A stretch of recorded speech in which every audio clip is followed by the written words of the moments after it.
All right, well, let's start with some introductions. Hi, my name is Michael Bruner. On this project, I was the virtual art lead Yeah. and editor for the project. So my main responsibility was creating the virtual environment that we saw behind the performers. And I'm Carolyn Pamplin-Rabbers, and I was the choreographer on the project. And I'm Stuart Ziff, and I directed the live shoot.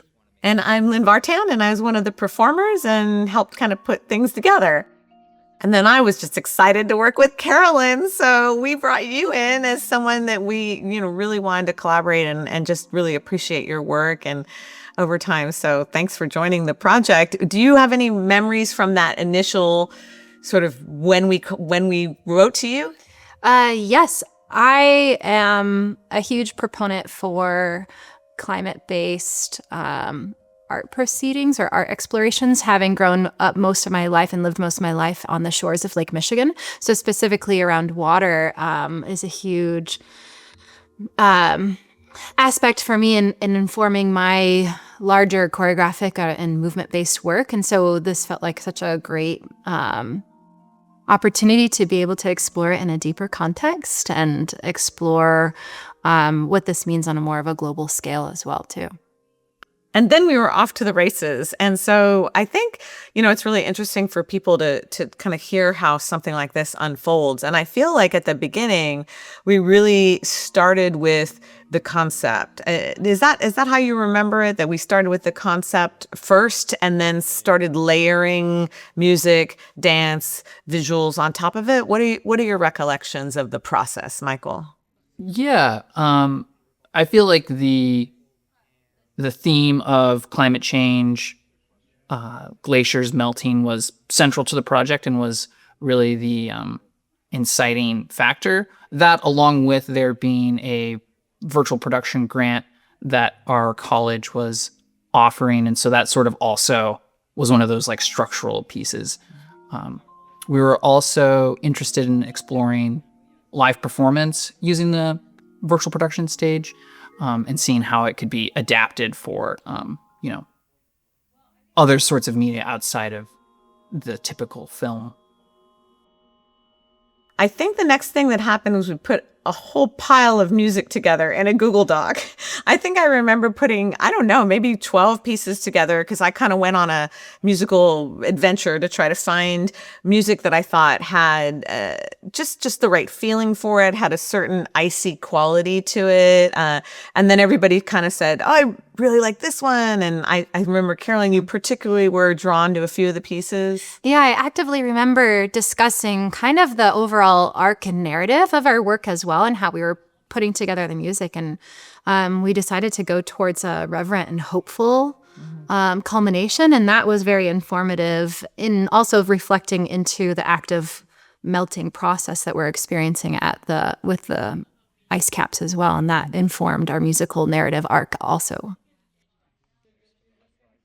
The first piece is the fifth movement of an overall larger work called Real Bad Now by New Zealand composer that I am just a huge fan of named John Sothis. So the first piece that you hear on the production is called Real Bad Now, Movement 5, and it's a piece for vibraphone and backing track. And in the backing track, there's sort of this natural built-in delay that happens with it. The second piece is a percussion quartet, and it's written by an American composer who has worked in the marching arts quite a bit. And that piece is called Shimmer by Kevin Shaw. And it's for 4 percussionists on a bunch of acoustic instruments, but it also has a backing track that has essentially a full orchestra. You really hear some strings and all different kinds of things in it. And then the last piece, which I think came to be a little bit of the kind of heart center of the piece in some ways, is an arrangement of a work by the fantastic pianist Tigran Hamasyan, and it's called Boatman Etude. And so it's originally a simple piano work, and we just adapted it for vibraphone and marimba. And so those are the 3 pieces in the program. Moving on to dance, I love, there's some choreographic things that you do in it, like the icebergs and then this water. I wonder if you might talk, or any others, but talk specifically. I know for me, those two movements were really powerful. Yeah, when thinking about how water and the flow and movement that is in existence through water in its various states between solid, liquid, gas, that was a scientific exploration in trying to find movement within being in a rigid form or a solid state. And then also just thinking about kind of the trajectory of the currents that happen around the ice caps as they're melting. And that informed some of the flowing patterns that the dancers utilize throughout. And then as I choreograph, I have a lot of conversations with the cast around their lived experiences and memories with water and traditions, while matching the music narrative, finding the flow as to when things kind of boil up a little bit or speed up, and how they then congeal together, so that we're really working in a reverent space of it started scientifically, and then it went into the space of communal traditions and collaboration from more of how we as a humankind interact with water.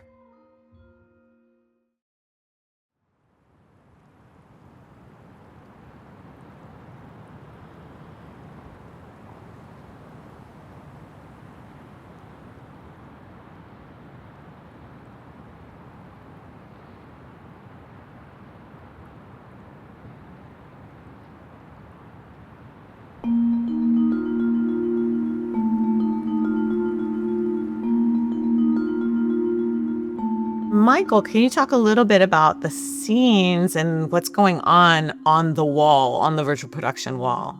Sure. Yeah, for the virtual environment scenes behind the performers, there's three main scenes that follow the music, and I was interested in being able to transport the viewer sort of through time as melting ice caps and things are happening over years and decades, and we don't get to see that happen. So I wanted to showcase in the first piece the ice building up over time and sort of the scale and majesty of the glaciers and ice caps. In the third piece, and that starts at night, in the second piece, we sort of daybreak happens. It's polar summer. You get to see the beauty of the ice caps as the day changes throughout. And at the end of that piece, it begins to rain and the ice caps melt very rapidly.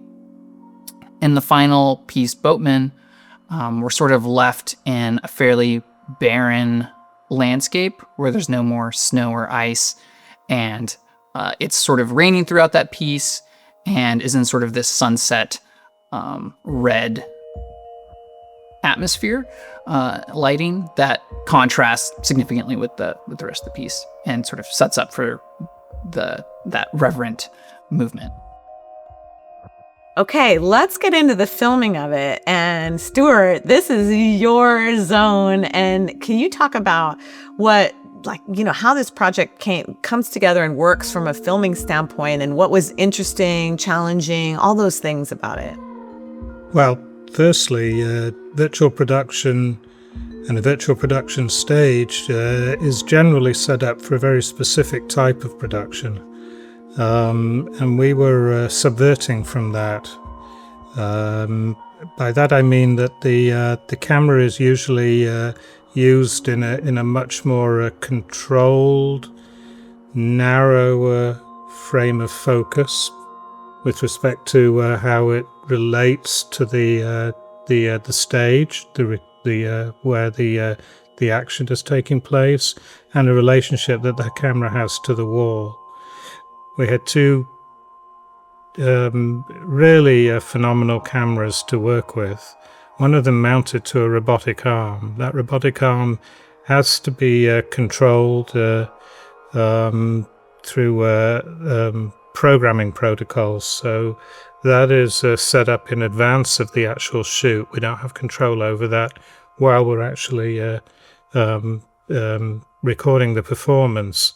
So we tried different trajectories for that camera and settled on one that has that camera moving very, very slowly in terms of a pan back and forth to take in as much as possible of what was happening performatively on the stage, both with the choreography and with the musicians performing. The second camera was camera operated by a couple of students of mine. I think one of the things that was really special about this shoot and this project was the intimacy on stage. For me as a performer, you know, I've worked with dance so much, but to be so close to dancers was really, really special. And I know a particularly memorable moment is after the first run that we played together.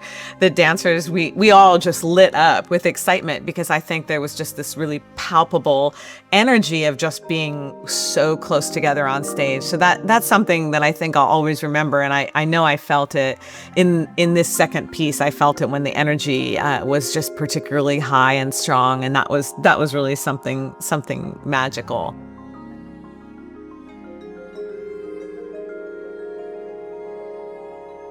I have a particularly funny moment, and that is going to be that we were working with this incredible staff in the virtual production studio, and these guys were with us for the whole shoot, and you know, they hardly said anything to us because they were very busy with everything they were doing, so professional and doing their whole thing, and then all of a sudden a penguin appears on the back screen, just randomly.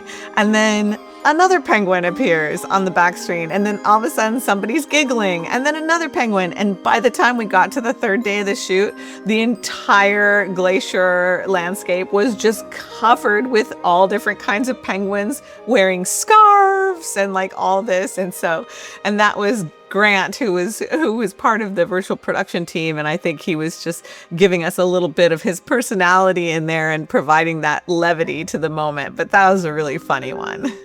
That was definitely a highlight. And another positive, fun memory that I have is just seeing the amount of joy and movement that was spreading behind the scenes. So yes, we have dancers that were casted as dancers, but seeing the familiarity and the comfort expand over the course of our 3 days of shoots from all of the musicians as well as from the staff to just move their bodies in playful ways while being on set was really a remarkable memory that I will take away. And we found out there's some tap history amongst some of the staff members in our Virtual Production Institute, which was really fun to learn about one another in a more deeper way. That's right. I remember that. That was great. Yeah, exactly. I'll just say, I think a fun thing about this show was that we did film it so many times, which was difficult, but it was also, I think part of what made it sort of fun is that we did run it like 10 times. Which I think is one of the very interesting things about transitioning live performance, a typical live performance piece, into a virtual production stage is the amount of durational exhaustion that happens from doing, as Michael mentioned, the work so many times. As a viewer now of the work, you only see it once, but it's not typical to run a dance that's 12 minutes long 10 times in a row. Right.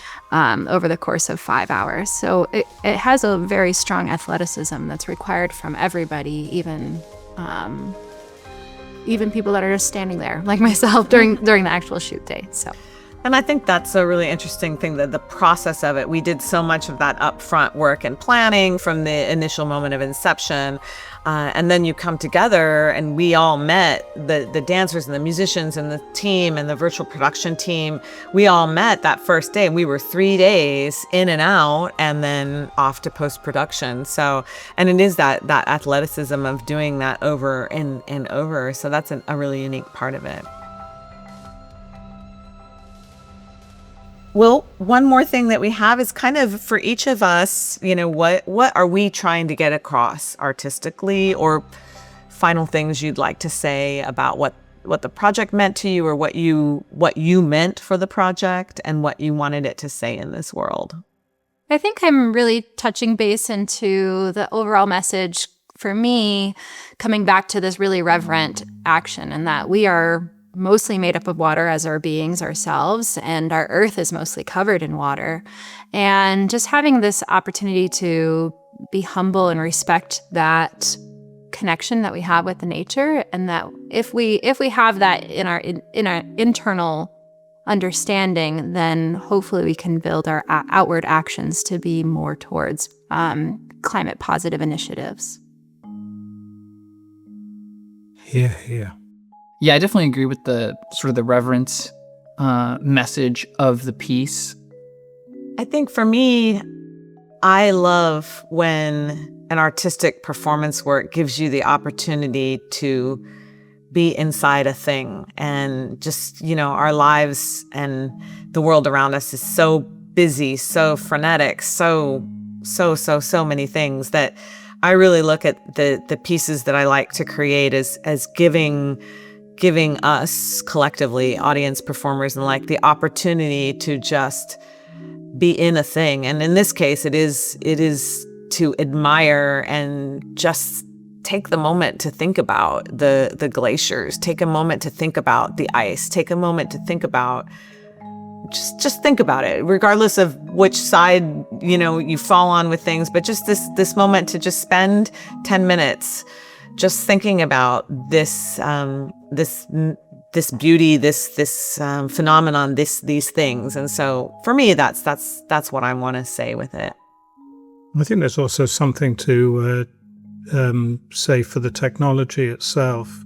This is a new technology, and we really only scratched the surface of it with this project.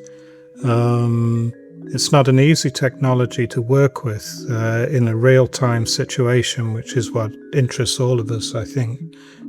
Being able to perform, and but the opportunity to transport a performance group to another place and immerse the audience with their performance, be it music, be it dance, or any other kind of performative expression, in a place that is somewhere else but believable to the eye and to the ear.